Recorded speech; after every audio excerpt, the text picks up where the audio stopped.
Hey everybody, this is Joe's Premium Firewood, bringing you a monthly inventory video of my firewood business, Joe's Premium Firewood. So I'm going to start over here in the first spot. This is what I call bay number 1. Only dry, ready to burn wood goes into here. Right now we have a mixture of cherry, ash, there is some mulberry here that's dry, elm, and I think there's some oak in there. And basically anything that goes in here is ready to go in the stove. It can be split the same day and burned the same day. I would say there's probably about 3 full cords in there right now. I plan on building this wall here and a wall there and going as high as possible, but I'm still drawing out of it. So I add to it and draw from it. But my goal is to have it filled by the fall. We'll see how that goes, because like I say, I keep selling out of it. It's really, really good stuff. Over here, this is is bay number 2, and I've been working on filling this up. If you watched my last inventory video on April 1st, this was basically empty. So this is what I've got in there. I split that on my live stream I did on my other channel, Joe's Firewood Videos. Split that yesterday morning. Apologize for the Canadians flying over, the geese, but making all that noise. But anyway, I'm gonna have this, my goal is to have this filled up by September also, and I will build 2 more walls here and go as high as possible. And I think I can get about 12 full cords in there. I know there's probably somewhere between 3 and 4 full cords in here right now. Up until May 31st, the end of this month, I will still put in semi-seasoned wood, wood that's gonna need time to dry, because I do not want to start drawing out of this until January. Although I think I started taking out of it in December of last year. So I want to get this all filled up, and then wintertime, if I can't get in the woods and find ready to burn stuff and people don't order early to help me with the drying, then I'm going to draw out of here until it's empty. Right here is my firewood bundle assembly station. That's my jig, which is an upside down chair. I've got 2 bundles made right now, and the bundle season's coming up.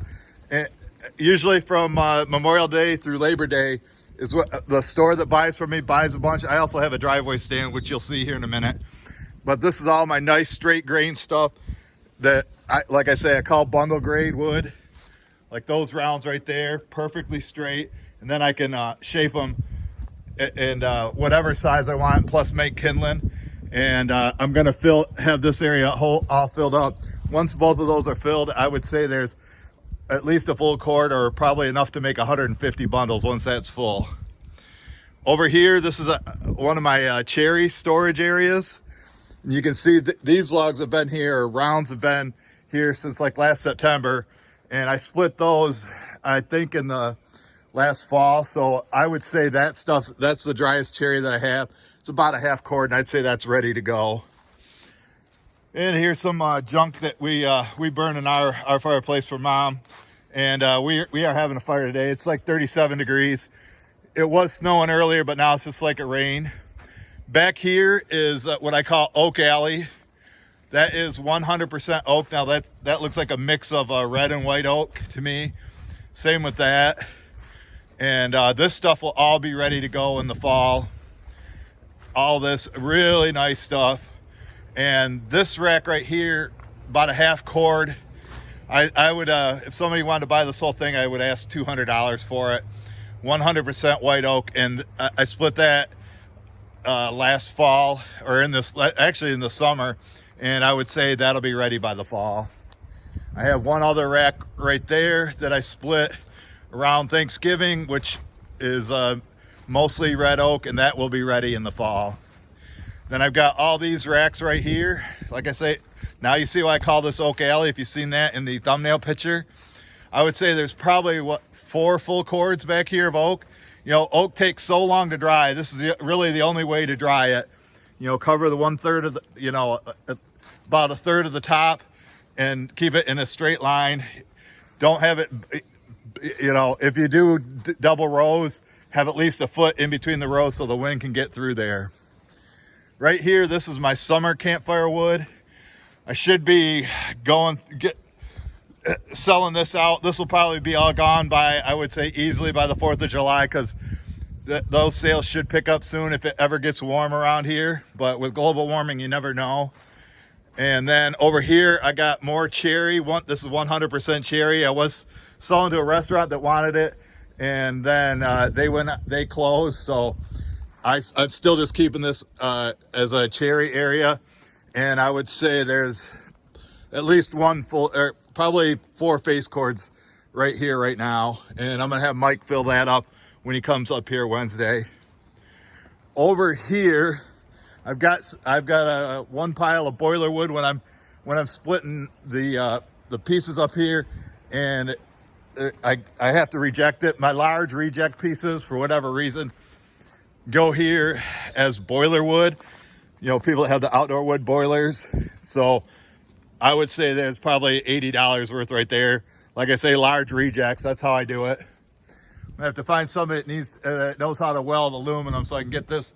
This is a rack that I use to put, or ramps that I use to put my quad in the truck or trailer. And you can see that broke there, so I got to get that fixed. Over here, this is my brother's firewood inventory. He calls himself the king of firewood. When he's not doing plumbing work, he dabbles in firewood. Now, this stuff's really nice. However, with it being oak, it's not going to dry like that. But if I can find, I'm his biggest customer. If I can find somebody that'll buy it early and help me with the drying, I will buy this stuff off him. And on Wednesday, Mike's coming over here. There's a piece of sassafras there, but these are all oak blocks that he got from the city area where the city of Kalamazoo just dumps their wood that they end up cleaning up. You know, trees that fall on the road. Most of this is oak, and I have a customer that wants shortcut stuff, so I will be taking anything. I'll be buying some of this off him. You know, like this one right here, that looks like it's about 12 inches long. And Mike and I will be splitting that, probably live stream it on Facebook on Wednesday. But that stuff in there that he's got, there's way too much linwood in here. My brother's motto is wood's wood. You know, some of this is nice. You just got this cherry this weekend. There's actually some birch there, elm. But his motto is wood's wood. And I'm sorry, but looking at this stuff, I would say 1/3 of it would be rejects that I would have to give to my mom, and 1/3 would be boiler wood, 1/3's good wood, but I'm not going to sort through it. And there's no way in hell it's going to dry like that. So he's got a rude awakening coming when he expects me to buy this from him. He'll just have to find some sucker to buy it. But let me jump in the truck here. We're gonna go down the driveway. I'll show you where I got more of the stuff at. Getting ready to head to the doctor's after this. Go pick up a prescription and have some blood work done for all my health problems that I've been having. There's the mileage, if you were curious about that. I think I got it at 186,000. So that's how much I put on there. So we'll drive down here with a little road trip, like I say. You know, I don't like how that's stored, because that doesn't really, like they say, dry very well. That's why I've been mixing it with base #1 stuff. So this is how I'm going to do my summer camp firewood from now on. There's a bunch of sassafras right there, which is good for summer fire pits. There's also some maple, soft maple, and cherry in there also. Then this is the area where I keep boiler wood too. But you know, I haven't been getting very much of it lately. Mike brought me this on a job that he did that I hooked him up with. This is a commission I got paid. That's probably about $30 or $40 worth there. So, and then down here, there's my my self-service bundle stand. And I think there's about 8 bundles out there right now. I tried to keep at least 10, so I need to make a few more for that. I shut this off, and then down here, this is, like I say, my power line storage area, because it's under the power lines. Right here is hickory that I have for a restaurant or individuals that want to buy it from me. And this stuff's been here for about just over a year, and this is what I'm selling. This is what I'll be selling next. Then after that, this is all hickory right here. So this will be the next thing I sell. And Mike's got to get on it. My helper, or Phil, needs to bring me somebody, and I want to fill it out to here to get this filled up, and then have it start drying out here. So I'd like to have that done by the end of May also. Here's a trailer that I got. One of my customers, he just replaced these two boards, and I bought new tires for it. It's another customer owns it, but then another customer and we share it and use it together. So he put those boards on, and I gave him a discount, and then I bought the tires for it to use. Right here is long cut firewood for the few customers that like it long, split big. There's about a full cord, at least a full cord right there, and that's like almost all black locust, just like that right there. This stuff is dry, and I'll probably split this right into the truck whenever I sell it.